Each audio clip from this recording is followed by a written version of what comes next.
Queridos y estimados jóvenes de Arequipa y de todo el Perú, vamos a ver ahora el siguiente tema en este curso llamado Psicología, llamado la lectura recreativa.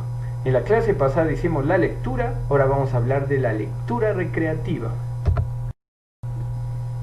Primero vamos a ver cuál es el concepto, dice. La lectura recreativa es aquel tipo de lectura que se realiza con el fin exclusivo de disfrutar o entretenernos. En general, este tipo de actividad permite a los lectores experimentar mundos diferentes en su imaginación. Vamos a ver algunas características de la lectura recreativa. Por ejemplo, es un acto ejercido por propia voluntad, no por obligación, por propia voluntad. Número 2. Está ligado al proceso de educación y formación de los países más avanzados, ¿no? En los países más avanzados no solamente estudian algo complejo, sino también lectura recreativa, ¿no? Se usa como complemento de los fines académicos. Los niños van leyendo lecturas recreativas y luego van leyendo lecturas complejas. Número 4. Usa lecturas sencillas y de temas atractivos para lograr la atención de los estudiantes.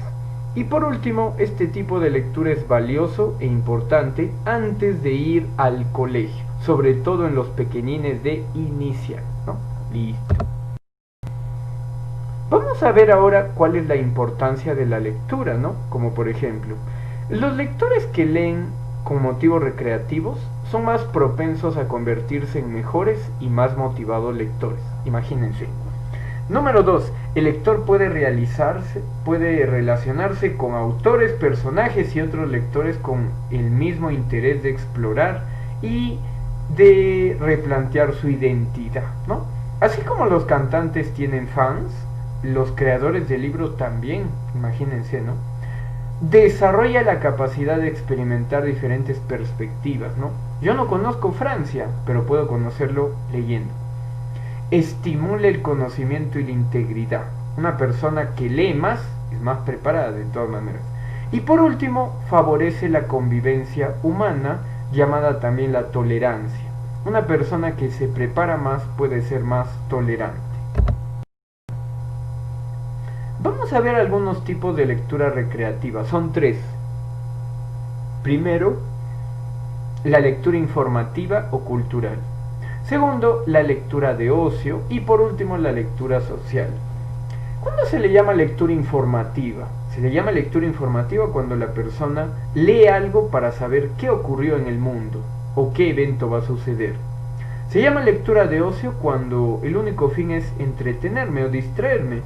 Y se llama lectura social cuando tiene que ver con ámbitos amplios de la sociedad. Por ejemplo, leer sobre el coronavirus. Vamos a ver los niveles de comprensión lectora, que son 5. Se llama un nivel literal cuando la persona recupera los datos que hay en el texto, ¿no? Como nombres, personajes, hechos, etc. Se llama lectura inferencial, más bien cuando el ser humano lo que va a ser intuir o deducir cosas que no están textualmente en el texto. La lectura comprensiva o crítica generalmente emite juicios de valores, ¿no? Como por ejemplo que yo diga, fue interesante, no fue interesante, fue dinámica, fue aburrida. La lectura apreciativa más bien tiene que ver con la respuesta emocional que genera el texto. A veces nos hace llorar, a veces nos genera terror, a veces nos genera molestia. Y por último, la comprensión creadora genera que el ser humano cree sus propias apreciaciones o se inspire para escribir. Beneficios de la lectura son 5. Primero, desarrolla la dicción, hace que los seres humanos hablen mejor. Desarrolla el pensamiento también, hace que reflexionemos más. Nos sirve como recreación, para entretenernos cuando estamos en un lugar público. Desarrolla la personalidad y además eleva tu nivel cultural. Algunos ejemplos de lecturas recreativas. Por ejemplo, generalmente las lecturas recreativas son los siguientes: cuentos, novelas, poemas, fábulas y leyendas. un cuento? Son textos donde predomina la anécdota por encima del personaje. Además, su corta extensión le permiten ser leídos en una sola sesión. Esto es de gran utilidad en el caso de los niños que prefieren las lecturas cortas, ¿no? Para los adultos tenemos lecturas mucho más extensas, como por ejemplo las novelas, ¿no?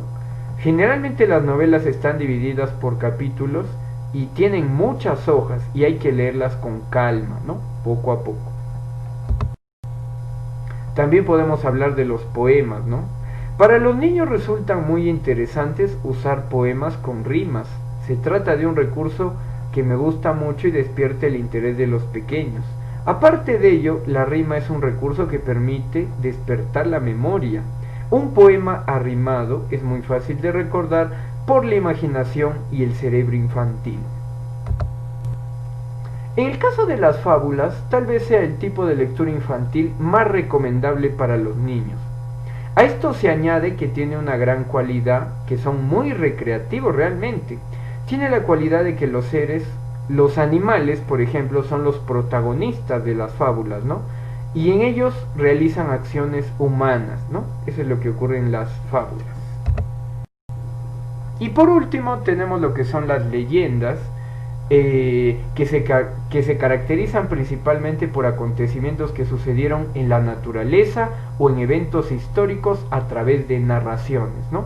Como por ejemplo cómo se formó Arequipa o qué pasó en tal calle sobre la otra, ¿no? Eso es lo importante o lo más valioso en las leyendas. Bueno, mis queridos y estimados amigos, gracias por haber prestado atención a este nuevo video. Nos vemos la próxima semana.